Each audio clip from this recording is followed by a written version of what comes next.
نبی پاک صلی اللہ تعالیٰ علیہ وآلہ وسلم فرماتے ہیں میں نا جنت کا دروازہ کھولوں گا تو ایک عورت کو نا میں سبقت لے جاتے ہوئے دیکھوں گا، یعنی وہ جلدی سے جنت میں داخل ہو رہی.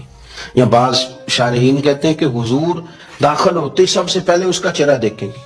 حضور فرمائیں گے تم پہلے ہی آ گئی بی بی جنت میں، حضور نے دروازہ کھولا تو جلدی سے نظر آئی، تو پہلے آ گئی.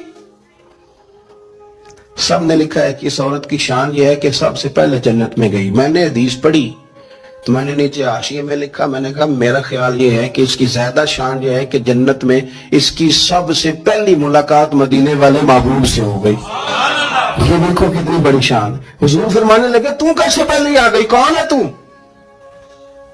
تو وہ کہنے لگی حضور میں بیوہ ہوں، میرے بچے یتیم تھے، میں نے ان کی خاطر نہ بیٹھی رہی، میں نے نکاح نہیں کیا، میں نے ان یتیموں کی پرورش کی، بیوہ بن کے زندگی گزار دی، ان یتیموں کے لیے بیٹھی رہی. اس کو جائز ہے، یہ کر سکتی تھی، لیکن اس نے سوچا کہ میں ان کی نگہبانی یتیموں کے لیے بیٹھی رہی.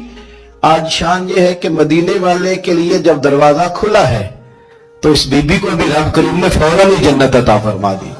یہ سب سے پہلے گئی. میں نے دیکھی ہیں ایسی عورتیں 23 سال میں بیوہ ہوئی پر عمر بچوں کے نام کر دی. اسے پتہ تھا کہ کل کو جب یہ بڑے ہوں گے تو اپنے کمرے کا دروازہ بند کر لیں گے، یہ نہیں پوچھیں گے کہ اماں سوئی ہے کہ جاگ رہی ہے.